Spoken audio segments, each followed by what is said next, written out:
the East Coast, West Coast, around the world. This is Coast to Coast. Happy Halloween, everybody. How's it going? Yeah. I saw Pags this morning, and it scared the shit out of me. I thought it was my ex-wife coming to look for me. He actually looks better than my ex-wife, so I'm gonna give him credit for that. That's a weird that's a weird stance to take, but okay. Oh no, it's not weird. It's actually factual. That woman still scares me, and that mask he's got on scares me. It's got eagles all over it. It's terrible. Well, I mean, that part makes sense being a Cowboys fan.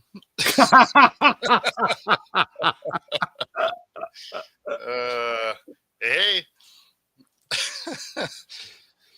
Also says something about your ability to pick a partner. Oh no, it wasn't really good back then. Look this good. I'm telling you, man. I'm telling you. No, I didn't have good. Now, when I was picking up women back then, I didn't care. Nowadays, I care. I would think your wife does too. Nah, yeah, she cares. She does. You're right. She's probably not a fan of you picking up women. No, not at all. I did ask her one time if we could join Swing Towns, and she slapped me. So that didn't work. Yeah, that part makes sense. Yeah. I don't recommend that for anybody who's trying to save their marriage. Don't do that. That's not going to work. Yeah. So basically, I mean, anybody that's watched the show already knows this, but never take advice from Jay. Like, that is the main takeaway here. Actually, no, that's not really the takeaway. The takeaway is listen to everything Jay says and do the opposite. That's the takeaway. Yeah, exactly. Don't take advice from Jay. Yeah, well, that's what I'm saying. So if I put out a bunch of stuff out there, just do the opposite. My sister did it her whole life, and it worked out well for her. I was always a troublemaker. She was always a perfect angel, even though she was out there smoking weed. That's okay. Dad didn't know about it because she learned from Jay what not to do.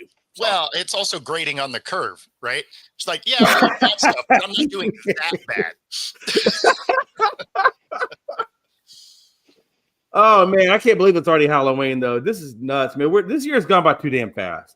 It has gone by too damn fast. Yeah, well, I mean, and I don't know what your temperatures are looking like, but out here in Houston, it's 46 degrees this morning. Now, that don't never happen. Never. Yeah, I mean, we've been in the 40s for a little while already, but It's 55 degrees here. Yeah, like that'll probably be about the high today. We'll be mid 50s. We had our first frost a couple of weeks ago.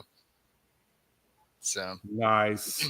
Yeah, no, you don't get that weather here. Join us, I was on the phone with somebody, so just chill. Everybody. I hope it was somebody that has a white chair. Was it you trying to get one off eBay? Was that an eBay person you were talking to? No, I had to get my credentials for tomorrow. He was talking to himself. I don't know. He's lying. I had to get my credentials for tomorrow. He's the guy you see yelling into the wind. Just walking around downtown ranting about nothing. Yeah. No, but I had to get my credentials for hockey tomorrow. Oh, okay. Nice. Well, if you need a hockey mask, Pags will loan you one. It's pretty ugly. They were supposed to send it to me yesterday. I didn't get it yesterday, so they just said I get to pick it up tomorrow when I get down there. Oh, at the gate. Nice. So since it's Halloween, what is everybody doing for Halloween? So I do a party.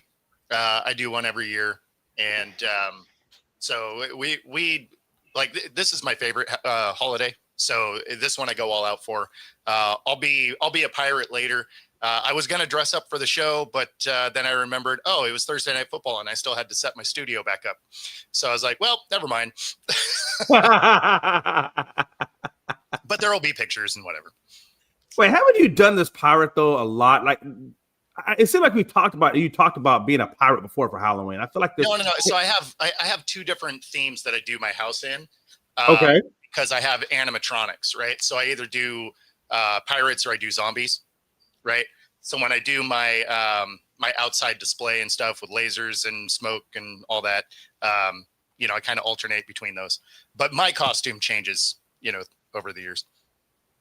Wow, that's what they were talking about yesterday when you were talking about smoke and lasers. I didn't know what that smoke and lasers thing was. Yeah, I'll send you some video. Yeah, I do. I think it's cool if you got animatronics. That just sounds pretty cool. Yeah. So, no, it's fun. It's fun. And Donna, no, it's not raining here yet. Thankfully, the storm that's coming in has slowed down a little bit, so maybe we get a miss it for tonight, which would be amazing. But I feel like what's really going to happen is just before everybody gets here, bam, it'll hit. So, Pags, what are you doing for Halloween? I am going to the Sixers game. Nice. Boo!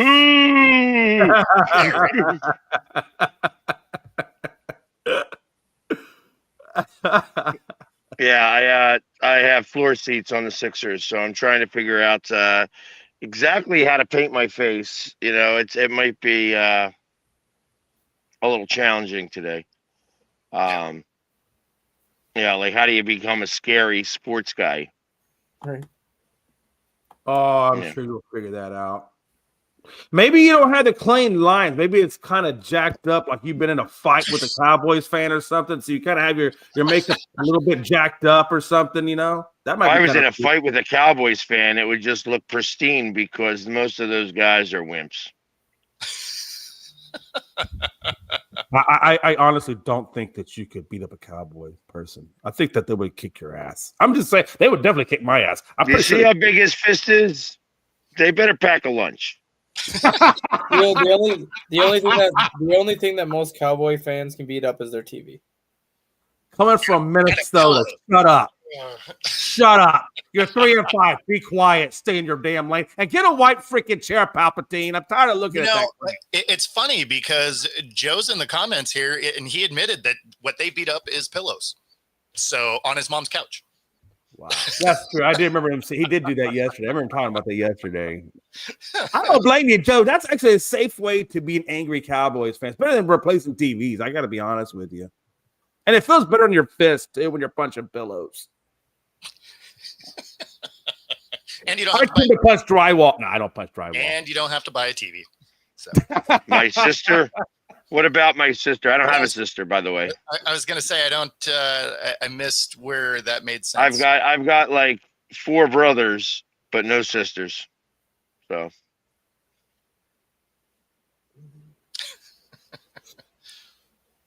and that's it. And let me tell you, I used to be a stonemason, so my hands are never going to be soft, and they're still monstrous. Yep. I mean, you know, I don't know. Grab a Coke can. Let me see. A Coke can? How about Like this? Let's crushing it. Yeah, because you got to see how far it wraps around the Coke can. That's how you know somebody's got Oh, big hands. You gotcha. know what I'm talking about? Yeah. there you go. How about like you get the Yeah, it's like Yeah, you got some little meat hooks on you. I think they're more fat than they are long, though. yeah, because they're But stonemason. you got some bulk in there versus the length. You got more girth in your hand. Yeah, I don't need the length. It's because it's I had to pick up and put down. That's right. It's a tuna can. It's fine. I'm not gonna lie though, Pat. I know you're a pretty big fella. I typically would just run, slide between your legs, and punch in the balls. That's probably what I would do. It'd be very, very You fast. doing anything that athletic, Jay? Jesus. I don't know, man. I got AI up in this mug right here, and it's telling me everything. Okay, Jay. This Is how that it's in gonna play place out. of actual intelligence? Alcohol and induction. Come on, Jay. You can't just be serving up meatballs out here. Like, All right, just think the pain I in the know, ass. man. yeah. And it's now Pags with hair. I don't know what's scarier, the mask, or you now having some kind of Leave It to Bieber and or whatever type of hair you got growing. It's like a chia pet. It's like chia Pags. I feel like I should water your head right now. Oh man. Oh, that even completes it even more. Damn it! Now I'm like Clark Kent. No, you're like Clark Kent with a bad perm. It's terrible. I'm the greatest American hero. I thought you were blonde. Yeah. What do you got, Donna? We can talk about some sports. I'm sorry, dude. You look we like do have that games dude of the tonight. 7 o'clock news. We do have Game 6 tonight, so there is that. But And I think it. Where do I see him in a Scooby Doo van riding around the schools? I should have had that music keyed up. Wow, Bound, wow, bound, wow, bound, wow, wow. I think we need the Burt Reynolds stash. Oh my god! There you go. Or I'll be like, yes, there you go. There we go. See, now that's where you need that Miami Vice soundtrack, right? Oh, it's like Don Johnson with the bad perm. I just figured it was the bad guy he was about to go arrest, right? I look like a cross between Starsky and Hutch. Oh man. Oh man. Man, you can't make that shit. That shit had me rolling. Oh, okay. Here we go. There's the question. Yeah, I don't know. I don't listen a lot to the rumors yet. Really, until the World Series is done. But You would, you although- know what? Oh, good. I was gonna say, finish off baseball because I was gonna say if you want to talk about a rumor, I was gonna say there's a rumor floating around that's been floating around pretty strongly. Actually, makes me wonder if there's a real thing behind it. Yeah. So yeah. Let's wrap up baseball then. There is game 6 tonight, and Toronto has the opportunity to close this thing out. They do. So, yeah, I don't know. It'd be interesting. Like I think it'd be cool if they pulled it off. Well, the numbers don't lie. Yep. And interestingly enough, it said that any team that swept in the championship series going up against another team that went to game 7 in the championship series, the team that went to game 7 has won 5 times. It's 5-0. Oh, This okay. would make 6-0. I feel like the wrong guy brought that stat. Sup, guy? No, but that kind of makes sense though, because they're already in their rhythm. Yeah. Yeah, You know, and they're not having to come off of a break. So it's just immediately keeping up that pace that you're already on, where they're trying to start up an engine that has been sitting for 3 or 4 days. So that makes sense to me. Yeah, but the fact that they were up really 2-1 after winning that 18-inning game, Yeah. you would have thought all the momentum was on their side. Exactly. Well, I thought all the momentum, or I thought not the momentum, I thought all the pressure was on LA the other night to win that game going into Toronto. You know what I'm saying? Well, no, Yeah. I mean, usually like the winner of a extra innings game, Right. especially when they go deep, a lot of times they're the ones that win that next game. So I don't Oh, know if absolutely. there's necessarily pressure. Well, there's what I'm saying. They were gonna get that win. But when they did that, they tied it up 2 apiece. Am I correct? No, they went Or up. was it? No, actually, it was 2-1 at that point. Yeah. No, Yeah. and that's why I said like that Yeah. looked like where that it could have got out of hand. Right. Because if they had won the next game and it was 3-1, Exactly. That's hard to come back. then that would have been really difficult for Toronto to win 3 games straight. Not that it was impossible to do. It's just I don't think that it would have happened. No, and historically it doesn't happen very often. Well, it's interesting now. I look at a couple of things. So now Toronto has the home field advantage back. Mm-hmm. They just took care of Yamamoto, which was one of the biggest challenges of them. So now you got to imagine, and if I agree with what you're Isn't saying. Yamamoto starting tonight? Yamamoto's No, it was Ohtani. Or is it? Do I have my? No, Yamamoto's going tonight. You're right. I apologize. It was Ohtani that went the other night, right? Yep. Yeah. I think it was- yeah. I'm sorry. I had it confused. Well, then, damn, they really got to. The Toronto really has a lot on their plate because Yamamoto, that's a complete game guy. Mm-hmm. So you get. I don't know. Where does the pressure lie though? Because they're down 3-2. Dodgers. Does it rely on the Dodgers? They got Yamamoto, or does it rely? The pressure's on the Dodgers because if they lose, they're done. Well, Right. yeah. right? Like they can't lose another game. So And the pressure does slide back over to LA now yeah. because Toronto has to figure out how to win one of the next 2 games. And like the pressure is mainly on Los Angeles too, is because Yamamoto's been their horse the whole postseason. Like every time he's taken the ball, he's gone like 8 innings every time, if not a complete game.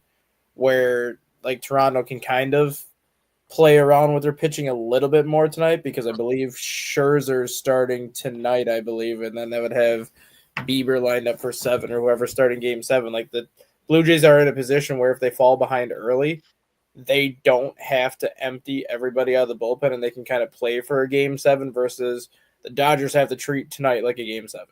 And Well, then, it is a game 7 yeah. for them.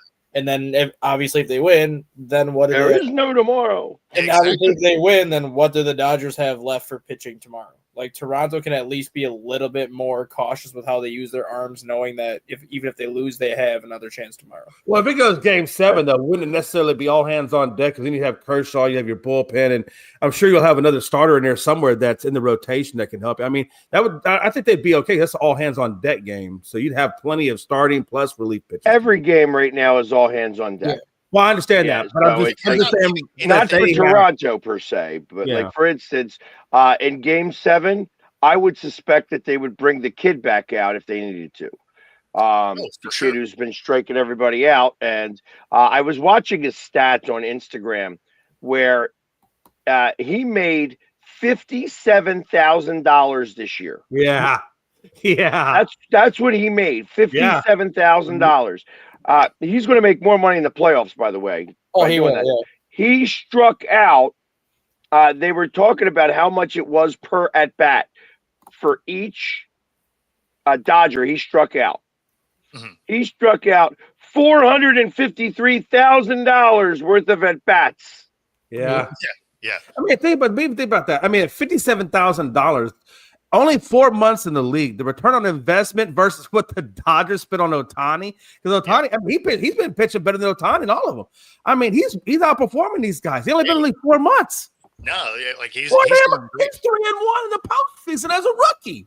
Mm-hmm. Yeah, but you know what? That happens. Yeah. Specifically because they've got no tape on him. Yep. You know what I mean? There's no real good footage.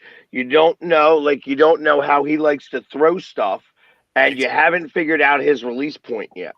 All right, that sounds good in theory, though. That sounds good. If it wasn't for the fact that he struck him out 8 times and went 1 for 15 between the 4 of them collectively, Yeah, but they I don't would have get what you're saying. they don't have a year's worth of tape. That's the point behind it. So So you Like, tell me $1 billion guy can't figure out how to hit a guy who's been in the league 4 months and you've seen him multiple times? Because this ain't the first time this probably is the first time they've seen him in the playoffs.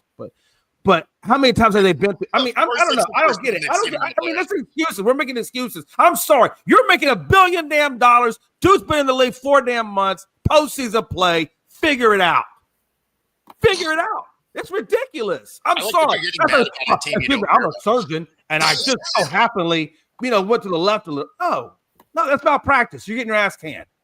There should be malpractice. I mean, it's just ridiculous. Who pissed in your Cheerios this morning? I'm just mad at people getting paid billions of damn dollars, and then we give them excuses that are way out of that damn money. No, take accountability for your damn self. You want to be a great superstar? That's what superstars do. Well, apparently right now superstars strike out. So Yeah. that's what happens. 8 times out of 15. I'm sorry. No, hell no. I don't buy that bullshit. So so we're just not going to talk about Ohtani getting on base 9 times during that 18 inning. Like that doesn't count for anything. It's just this one rookie that he hasn't seen. That's a weird stance to take, man. I'm gonna take that damn stance. You take whatever stance you want. I feel like if you're making that kind of money and this is your specialty, and you got a rookie coming up, ain't been in the league 4 damn months. I'm sorry. You should be able to hit the guy. That's at least one damn time. One time. Give him one damn hit out of 15 appearances. I mean, there is a reason why people say baseball is the hardest sport to play, because hitting is not easy anymore. Spence, we've seen your comment. We'll get to it. We're just in the middle of a conversation here, man. Like hitting is not as easy as it once was, even with all the video these hitters have now that they can look at between innings, between at bats and this and that. There is no such thing as like a fastball count anymore. So like back even 10 years ago, if it was 2-0, 90% of the time, if not 95% of the time, you knew you were getting a 2-0 fastball. You could sit on that 2-0 fastball and try to just unleash on it. Same thing when the account was 3-0. So many times you were getting a 3-0 fastball right down the middle and you could just wait back on it. Pitchers now are throwing 2-0 breaking balls, 3-0 breaking balls where all of a sudden the hitter swings at it, popped up in the air, or they swing at it, they beat it into the ground for a double play. Like hitting now is more so guessing and hope you guess right. Also, it's not like we haven't seen Ohtani strike out against a fielder who was throwing rainbow balls at 40 miles an hour because you also hadn't seen that guy. Yeah, exactly. I mean, it's part of it. You got to figure guys' timing out. And even though he's the best hitter in baseball, it's still 3 out of 10. Mm-hmm. So on average. So, I mean, yeah, like you're not going to hit everybody the first couple of times you see him. Right. I mean, that sounds good, but tell the people are spending $1 billion for it and realize they're coming away with the goose egg. I'm sorry, No, I don't get it. I mean, I understand. They I spent understand, $1 billion. I understand the point you're making. I don't want to be obtuse. I understand the point you're making. They I spent $1 just billion. feel like it just angers me that they get paid so much money, and then when they don't perform, then we're coming out with the excuses for it. No, we're not though. You're paying $1 billion for 3 out of 10. Yeah. That's his batting average. That's what they paid for. Is 3 out of 10. Man, I guess my mind is just blown. I guess with all this money they spend, I just think the whole world is out of damn perspective of what we're paying these guys. You look at career bests ever. It's like a 350. If you Right? like And that's all time, like best type of stuff. yeah, Mm. back in the day, you had hitters that were going to hit 350, 360, even 370. Now, if you are hitting 280, you're considered a good hitter. But if you finish nowadays with a batting average of 300 and you're hitting, we'll say between 300 and 350 and 400 for home runs, you're going to be a borderline Hall of Famer at that point now, just because of like how I mean, obviously it really does, Donna. obviously the Hall of Fame credentials nowadays are a lot easier, I think, to get in than what they used to be because so many more people are getting into the Hall of Fame now. Yeah. But you look at the way the league is now, you're not going to. Let's not talk about the Hall of Fame. Oh, I'm the just Hall saying, of though, Fame you're is not the gonna Hall have- of somewhat good. Yeah, but that's what I'm saying though. You're not going to have these 5, 6, 7, 100 home run hitters really anymore. Now, like you got guys that if you hit 300, you are considered an elite hitter at 300 now because of how hitting is now. And like Exactly. Cole was saying, that's 3 out of every 10 times you're getting on base. You're making 50, 60, 70 million dollars a year to get on base basically once a game, pretty much 1 for 3, 1 for 4, 3 out of every 10 times.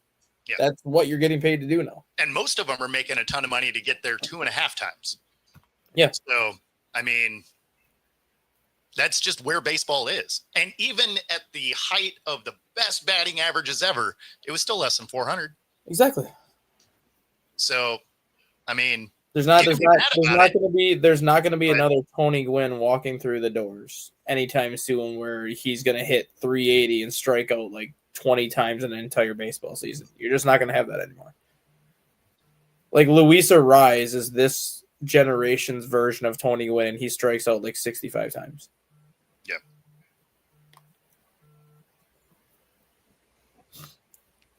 Doesn't change they my don't know how to mind, just get the ball in play. but I understand your points they're making. No, I And mean, Donna, I understand what you're saying too. I guess my point is, I just feel like we and I guess I just feel like we grossly we give out so much damn money to these people, and we only get a little bit back in return, and we're happy with it. I understand I understand all the things behind. I understand the fact that they haven't seen him. I understand all the points you're making, but I don't want to. I guess for me in my brain, it's just hard to get past all the money that we spend on entertainment versus the real things that are going on in the world, and it's so hard to see all this money get paid to these people for what little they I don't know. It just blows well, my and I mind. mean, I guess I look at it from the wrong. I'm looking at it from the wrong. I understand. I'm looking from the wrong perspective. so when what'd you say? He's like 0-9. Is that what you Cool. said? Which Big- player? Against the rookie. Right? Who? Yeah. Ohtani. He's like Yeah. 0-9. Is that what it is? Yeah. So if he rips off 2 of 3 next time, or 3 of 3 next time, you're right back in your average. Yeah. So, I mean, That's if you do it. you've seen Ohtani do it. Like he's the best. I mean, hitter. look, the guy. Look, I understand it, but he's still human. I mean, he's not a robot, so I I don't mean, know. the guy had like Yeah, what- I mean, we're speculating that he would do it, but based on what he's done in the past. But there's no guarantee of that. Well, no, his career could end tonight in a, you think- he just decides to get arrested or something. Like, who knows?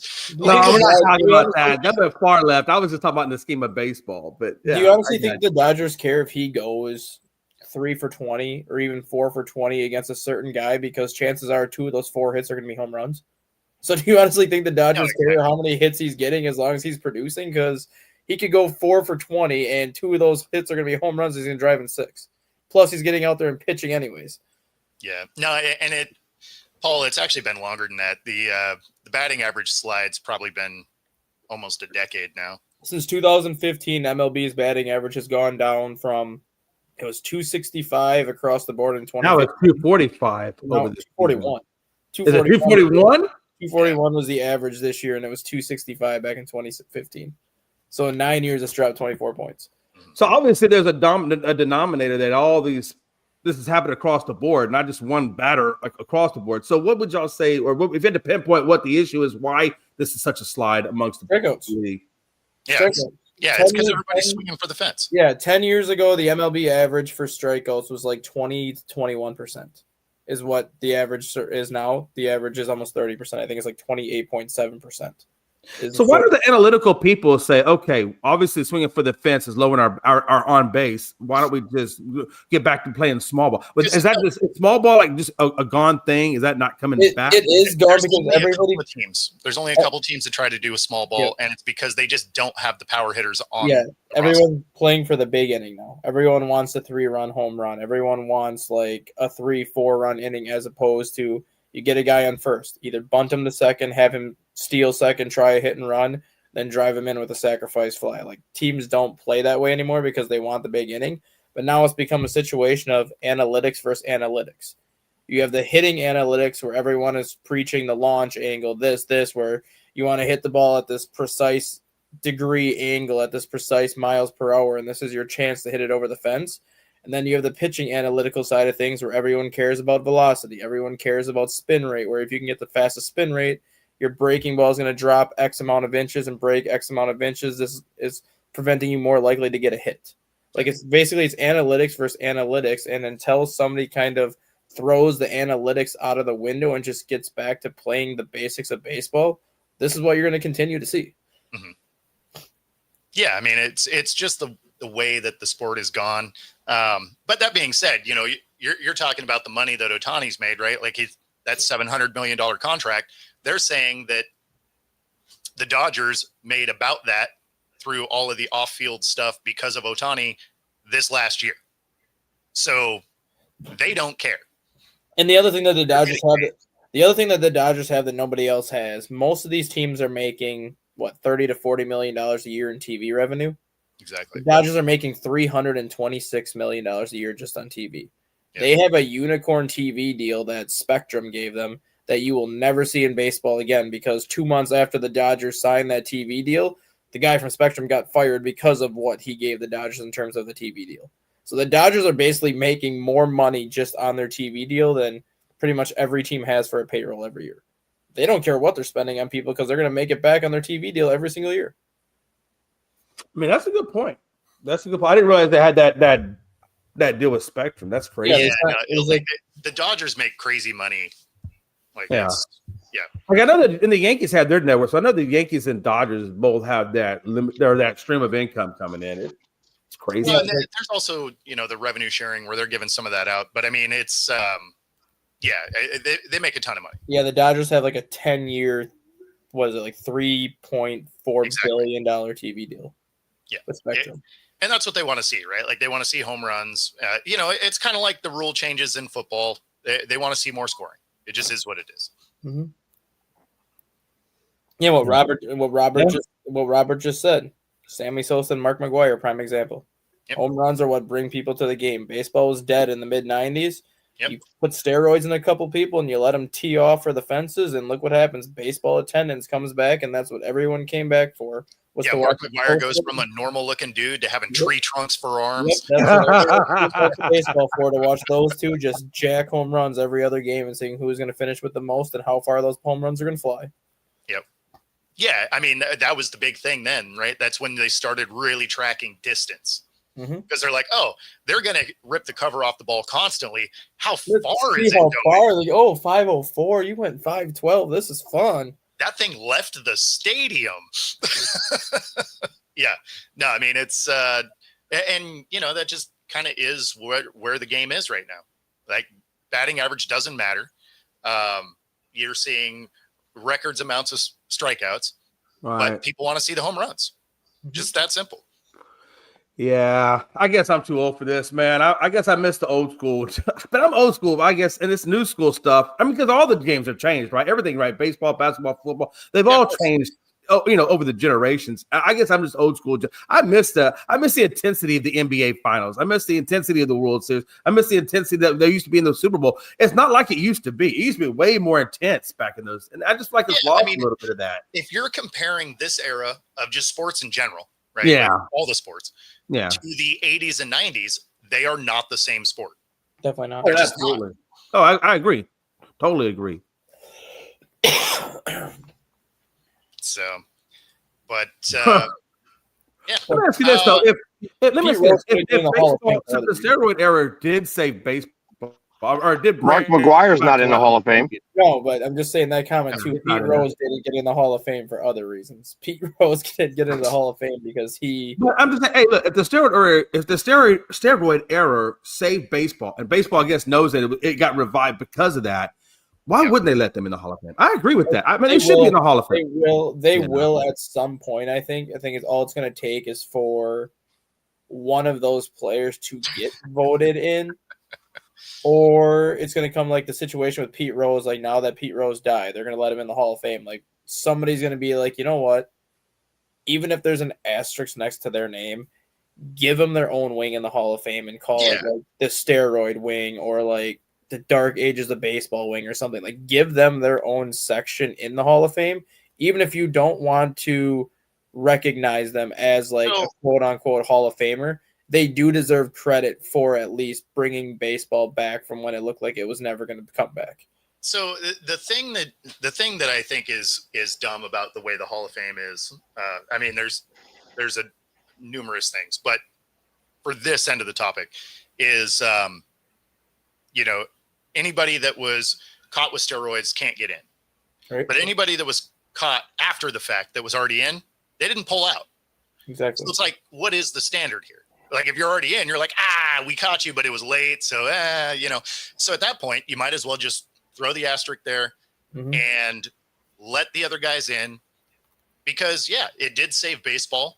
And there's no way you can have a Hall of Fame and not have guys like Bonds and McGuire. And that's But here's the thing, too. Here's the thing, though, too, right? Okay, so we don't let Pete Rose in because he bet on baseball, but you can't tell me one damn bit that Ohtani wasn't placing those bets to that damn interpreter and give. There's no way that dude takes out $17 million and Ohtani don't know that money where that money's going or where to it's be been. fair, Ohtani's not in the Hall of Fame either. not yet. No, not yet. He's still a player, but I'm saying, but he should be on that same. In my opinion, I mean, they won't have because they don't have no legal proof. But that shit, you can't tell me that man was a. I guarantee that interpreter went to jail. And Ohtani said, "Look, take the fall for this. I'm gonna make you up on the back end of this financially. And you're good. Don't tell on me. Don't rat on me because snitches get stitches. So I'm gonna pay you. So don't say nothing." That's the comment. That is the comment right there that I always make with people about steroids. No, exactly. It doesn't make you a better. It makes you stronger. But if you can't hit the ball, strength isn't going to make a difference. If you can't throw, if you can't throw harder. Yeah, if you can't throw strikes, throwing a ball 97, 98 miles an hour ain't going to make a difference. So like when it comes to that, Barry Bonds was going to be a Hall of Famer regardless if he took the steroids or not. He was going to be a 500 player regardless if he took the steroids or not. Roger Clemens was a Hall of Fame pitcher regardless if he took the steroids or not. I Like think Bonds was already a 500 by the time he started taking steroids. That's what I'm saying though. Like those two guys specifically, you cannot like. Obviously, they played in the steroid era and they're going to be looked at that. But those two guys, especially, you cannot hold the steroids against them as much as you have because they were first ballot Hall of Fame players before they went on the steroids. And now you're punishing them for the work they did pre-steroids when the work they did pre-steroids is Hall of Fame worthy. I mean, the thing is you're not going to have them listed in two different spots. This was pre-steroid. No, post-steroid. exactly. But I'm just saying, those are two guys where you should just be like, they were going to the Hall of Fame anyways. Like, let them in and screw them at that point. I don't know. Like, you had so many pitchers that were on roids, so many players. Like, just give it its own thing. Right. Let them in because the records are the records, regardless of how you got there. So, and it's not like you just wipe them from existence, right? So the record books still show these guys and what they've done and all of that. Like, it's not like you eliminated them from the books. So, like, you might as well put them in, throw the star next to it, and just be like, yeah, kind of like when you win a race, you set a world record, but you had a tailwind. It's like there's a little asterisk there that says wind Wind track. So I mean, just do something like that. Be like, oh, enhanced. You can even call it the crack era because that was 90s with the era of the crack cocaine era. Crack wing. Yeah, I mean, you think of Daryl Strawberry, right? Like, was it Dwight Gooden? Hey, drugs are all plenty in that Mets clubhouse. Absolutely. Still a hell of a player, coked out. Like, oh man, it trips me out though because even on the Skaggs situation, there were reports came out that the Angels were passing medications all throughout the plane back in that time period when he was messed up on it. I mean, the players were giving him all those medications. Remember that? Yeah, and Jamie, being a jerk doesn't matter, right? Like if you were good enough, you can overcome being a jerk. Yeah, most of the time. Sometimes it'll hold you out, but most of the time you still get in if the numbers are good enough. Exactly. I don't know. I always say, if you're taking steroids, all it does is make your testicles shrink. I don't know why you'd want to do that mess. I mean, it does make you stronger if you do it right. And the only reason I say most of the time here is, you got guys like Gary Sheffield, who his career says absolutely he should be in the Hall. He missed his final shot, and largely in part because he was jerk. So, I mean, you can miss it, but most of the time you don't. Yeah, Michael Irvin did some coke. So did a lot of other players. Trust me, he wasn't the only one. Yeah, LT. Could you imagine? A coked out LT coming to hit you? Man, LT was smoking cocaine off of women's butts. Yep. I would not want that kind of impact. And I liked the impact, playing defense, like go hit somebody. A coked out LT. I don't know that I would have wanted any part of that. No, I wouldn't want any of that. No, sir. Or even a roided up LT, because that makes you angry. I wouldn't want any part of that either. Yeah, wow. I don't know if that's true. Like, I don't think that Jerry Rice probably did anything. Like, there's guys, but I mean, I'm sure there was. Even back in the early days, I mean, drugs weren't quite as prevalent like they are, the harder drugs anyway. I mean, you think back in the 60s? Well, no, definitely the 60s. What are you talking about? I know. When I said it. I corrected myself. But no, I would say probably like in Babe Ruth, Lou Gehrig, all those time periods. I mean, maybe there were drugs. I know. Babe was drinking. He was quite the drinker. So maybe, but I don't know about the drugs that are going to make you enhanced. I don't know. When did steroids? Was steroid? I know it had to have been around in the 40s or 60s or some shit. I mean, right? They've been around a long time, yeah. Yeah, I mean, it's been around a hot minute. Yeah, we have Angry Jay today. What made Bonds' 73 home run season that much more impressive too was that 108 hits of his 156 hits were extra base hits, whether it was home runs or doubles. Like every time the guy would put the ball in the play, it was like extra base hit, extra base hit, extra base hit. Had 171 walks that year, so he had more walks than actual hits. His OPS was almost 1,400. Like nobody wanted to face him that year, so it was like I think there was if I remember, it was when he played the Cubs in a 4-game series, we went to go watch him because I was in San Francisco for like a summer vacation that year when the Cubs went to San Francisco. The Cubs were at the Giants for a 4-game series. He batted 16 times. They intentionally walked him 12 times. So the other 4 plate appearances, he saw a total of like 6 pitches to swing at. And all 6 pitches he got a hit on, whether it was a home run or a double. So that just goes to show you like how locked in he was. He's like, I know I'm not going to see probably more than 2 pitches to hit a game, but I'm going to make sure that one of these 2 pitches I'm hitting over the fence. No, I mean, and so that's the thing with, Jamie's comment here. It's like, yeah, he didn't have a home run. So go back and look at his batting averages during that time, though. Yeah, he may not have been hitting them out, but he was still hitting the ball fine. So the steroids made him stronger, but they didn't make him see the ball better, right? So now his contact is getting it out, but he was still making contact anyway. Mm-hmm. Yeah, that's right. That's the thing, right? Jay just didn't eat. He's just mad at everything because he needs a burrito. I mean, from the year good burrito. I got to be honest. From the year 1990 on, Barry Bonds never hit under 270. Well, no, he was talking about during the playoffs, but but even in general, he's a 298 career hitter, and in the postseason, he was still like a 264 career hitter in the playoffs. So it's not like he's terrible in the playoffs, just not at the level he was in the regular season. But even looking at nowadays, name one hitter that hits 300 during the regular season that tends to hit 300 in the playoffs. You don't usually have a lot of high averages in the playoffs. No, that's true. And Rob, no, not at all. The torpedo bat it has a bigger barrel, but you have to pinpoint the ball. Right. Yeah. Like you have to really just barrel it up into a smaller spot. Now it's bigger in that spot, but I mean, your contact has to be money. Otherwise, you're hitting a lot of fouls and stuff. So I mean, Yeah, it seemed like when the torpedo bat came on, a lot of people were doing it. I haven't really seen a whole lot of batters really in the league using that torpedo. I mean, there's a few. They just stopped talking about it. So Cal used it about half the time. Okay. There were a few guys on the Yankees that used it most of the season.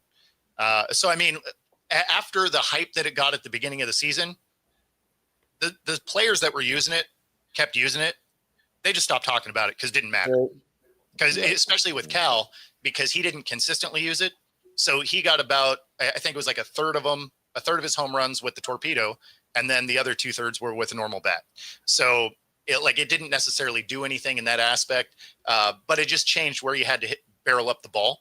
Because although the normal bat is, skinnier, the sweet spot is a little bit bigger. When you get to the torpedo bat, you got that fat spot, but I mean, you have to hit the ball right there. So it's just, can you dial up that one spot of the bat? And that's why I don't think you see a lot of players using it right now, is because a regular bat, you have more leeway where even if you don't hit it square, you're still going to make solid contact with it, where a torpedo bat is, if you don't hit it square, you're going to pop it up or it's not going to do anything. Exactly. So is there any regulation? I mean, I always thought the regulation was it had to be just a certain weight. I mean, did it really help you out anymore? There was a diameter thing, and there's a certain amount of wood required. Like there's a science to it. Yeah, that's why Aaron Judge can't use it. Yeah, exactly. Because his bat would be too long. Yeah, so too long and too heavy. Yeah. So I mean, there's a science to it. There's some requirements that it has to hit. So there is that. So before we move on to football here, I did want to hit Spence's comment that because he threw it in here a few different times. So that ESPN and ABC are no longer on YouTube TV. This isn't something unprecedented. It's happened direct TV numerous times. It is. I'm watching ESPN on YouTube TV right now. What's that? I said I'm watching ESPN on YouTube TV right now. Yeah, well, I mean, I imagine it goes away at the end of the day. There you go. 6 in the morning, it's going to be gone because it'll be a new month. Yeah, well, they'll have a deal reached at some point. And sometimes that's true, and sometimes it's not. I mean, it's happened to DirecTV a few different times. They lost Fox broadcast, I think, 2 different times on contracts, and it ends up taking a few months, and then they get it back anyway. So it's really not that big of a deal. But but I told Spence I'd address it when we were done with baseball. And then, here we go. How was your game? Interesting. 42,000 people there at the link yesterday. Was a good game. First half was really tight. It started to get chippy at the end between these two teams. To be honest, I didn't think it was going to be much of a game. I thought that Norfolk State was like 1-7, and Dell State was 5-3. So Dell State wound up winning the game, and there were a number of players there. From everybody from like Cam Newton showed up, Brian Westbrook, Freddie Mitchell. We also had BG showed up, Hugh Douglas, Ike Reese, Barrett Brooks, Allen Iverson. Nice. So Meek Mill, all of those guys were in the building. I actually had really great access, but I did not get to interview. I thought I was going to get a chance to interview the guys, the coaches. It didn't quite work out that way. It was just a little too much. The rain had something to do with that, and things got pushed off a little bit and such because it was pouring here for a while. Yeah, it was the first half of it. Yeah, but short of that, it was a great night, and it was awesome to see that many people in the stadium for really Division III football, kind of. Yeah. It was. I mean, I guess it's Division I, but it's just like it's the FCS, the FBS. Yeah, and it was awesome to see. So it was a lot of fun. How was it seeing Deshaun Jackson and Michael Vick again back in that stadium? So Deshaun, I got a really great picture of Deshaun Jackson that I'm going to kind of share out as I start to edit everything up. He looked like a coach. You know what I mean? Which sounds funny. You know what I mean? Obviously, it's like, oh, he's coaching a team. Why wouldn't he look like a coach? But he did. Yeah, he looked like a coach, and that was kind of awesome to see and watch him do on that level. I was on his sideline, so it was much harder for me to see Michael Vick on the other sideline. Beast Mode was there. Yeah, I saw that. I did see that. I actually asked him if I could have a minute of his time. He said he was watching the game. I said I appreciate that answer, and he gave me a nod and thanked me for understanding. Yep. And it was that. That was that. Yep. End of story. It's just like want to pressure these guys, and it's like, hey, he answered me, and which was awesome. You know what I mean? I'm like, yep, not bothering you anymore. It was just that was that. Which was awesome. You know what I mean? No, it's funny because he is kind of that way. So like when he was here with the Seawolves, right? Because he's one of the new owners of our rugby team. That's more or less how my interaction was too. Because I was like, hey, can I talk to you for a minute? And he's like, yeah, I got a lot going on. It's like, fair enough. Yep. And he was appreciative of the fact that I understood. You know what I mean? Which is really all I care. Like, hey, listen, it's like you could be like, no, I'm watching the game. See ya. You know what I mean? And just like, all right, whatever. No, it's like, hey, listen, I don't want to bother these guys. Exactly. You know what I mean? It's like it helps if they want to engage, but if they don't want to engage, I ain't gonna force them. You know what I mean? You're not going to get the reaction you want if you do anyway. So right. I mean, you're not going to get anything that, and then some on this same note, it may make it harder for you to get them next time because they'll be like, you know what, I do kind of remember you actually. So well, and that's exactly it. I thought maybe by just being cool, he might say yes to me next time. He may not, which is fine, but he'll remember me because obviously I look the way I do. You know what I mean? Sure. It was right. Yeah.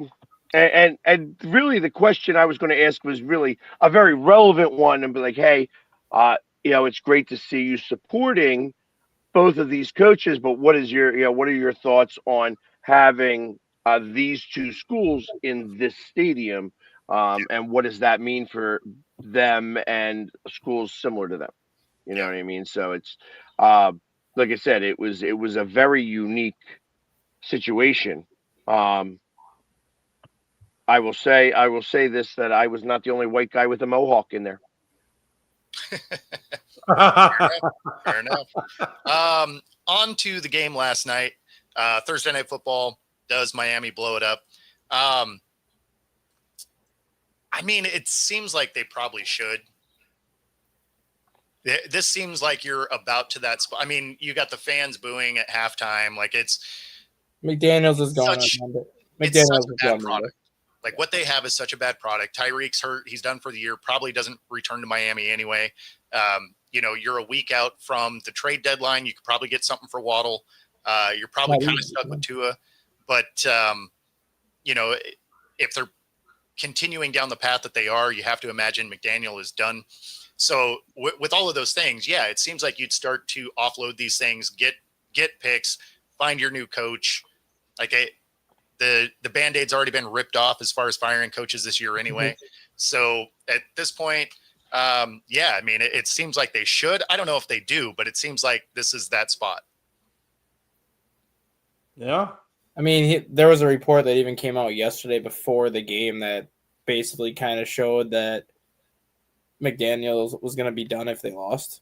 I can't remember the report, but they pretty much said that everything was going to be reevaluated after that game, knowing that this is kind of the mini bye week. So with the trade deadline on Tuesday, I think McDaniel's gone on Monday. I don't think they're going to make any changes over the weekend. I think it'll be Monday morning. They're going to bring him in and be like, all right, here's what's happening. We're unloading this guy, this guy, this guy at the trade deadline. And these guys are all on the block. We're sending you away because we suck. And we're why would they do that? If you're going to unload the team, you keep the coach. Who wants to walk into that position? Because I don't think they're, even if they put certain guys on the block, I don't see everybody getting dealt. Like Jalen Phillips, I think will be gone on the defensive end. Had Tyreek Hill not gotten hurt, I think Hill would have been gone.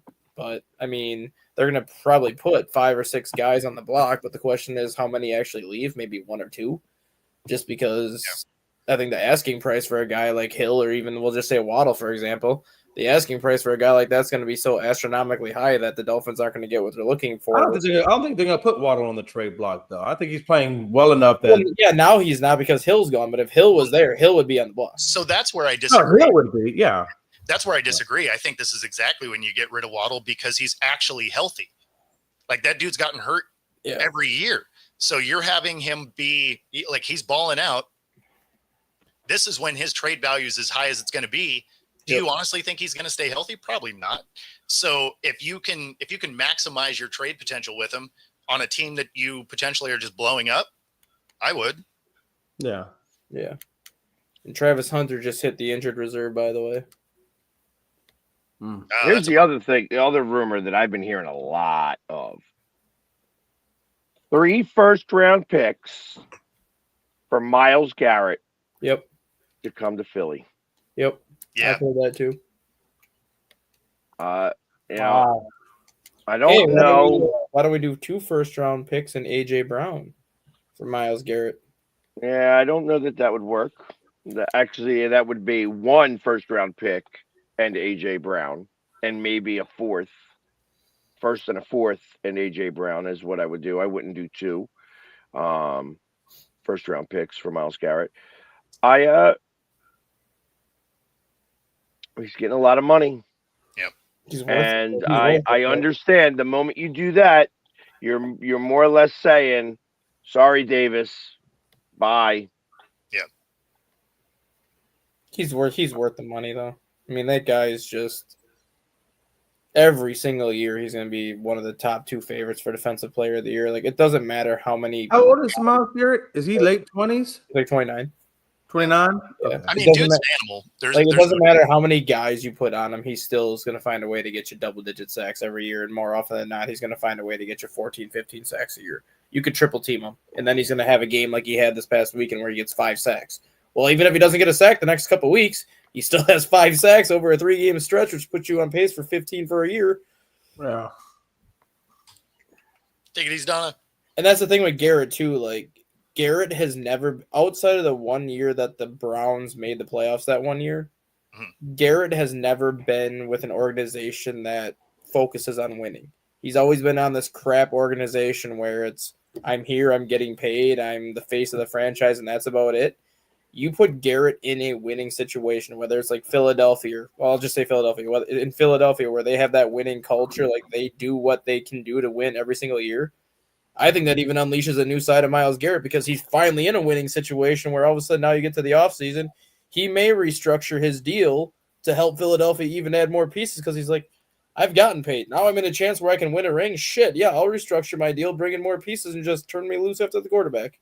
Well, and of course, that put him in a scenario where he's not getting triple teamed because there's other people on the defense people have to worry about. Yeah. But, and then, Rob, that's why I said they probably have to keep Tua. The amount of loss that they would get trying to trade him, I don't know that anybody wants him, especially because now he's a PR problem as well. And he can't figure out how to not say dumb stuff in front of the camera for every press conference. So, I mean, But didn't he say something about being too small? Yeah. I'm too small. I can't see over the line. Blind. That's why he said he couldn't hit Waddle, which is funny because it's not like this is the first time he's had Waddle on his team. They're like, he's been there the last couple of years. He's been able to hit him before. So apparently he's gotten smaller, I guess. CTE is a real thing. I think he was showing some early signs of CTE when he's publicly speaking on these. Yeah, I'm sure he does. You can't get hit that many damn times in that small of a time span and not have issues. I'm just saying that for Rob's comment there, they're not going to eat the dead cap because they would get nothing in return. Like if you were getting multiple firsts and you had to eat part of the cap and all of that, sure. Yeah, you've watched other teams do it, but you're not getting that for Tua. Mm-hmm. So you would have to get nothing in return and eat the cap. I don't see them doing that. Right. Now, the rest of the team, they could blow up, but they're kind of stuck with Tua for now. Now, I think, is it next year or the year after that there's an out on his contract? He's got to play through next year. So once the season ends next year, when the 2027 offseason hits before they hit that like new year, that's when they have the out in his contract. Okay. So they're stuck with him for basically a year and a half yet. Yeah. So, I mean, but that makes sense. So, I mean, at the end of the day, they probably have to keep him but they can move on from everything else. You have to imagine they're moving on from their coach. So it's, at this point, it does seem like they got to hit the reset button because this team is just not good. Garbage. Yep. I wonder what would the team look like though? I mean, it would look good first, but how would Quinn Ewers? I mean, the backup. Do you think that they would give him a shot at maybe the starting job and see what they got in him? I mean, potentially. It just depends on how bad they get, how bad they did have him jump in 2 weeks ago, right? Yeah, when they were getting just smacked. So, right. So, I mean, they're not opposed to not using Tua. I just don't think they can move him because of the dollar figure and just lack of return. But we'll see. That being said, does get us to the top of the hour. Thanks for everybody checking the show out today. Be sure to like and subscribe. We did hit that 1250 mark, so we're going to give away the draft cups this weekend. So thanks for all of the new follows. Otherwise, we are going to get out of here. Enjoy your Halloween. Take it easy, everybody. Peace. Pack the rooster.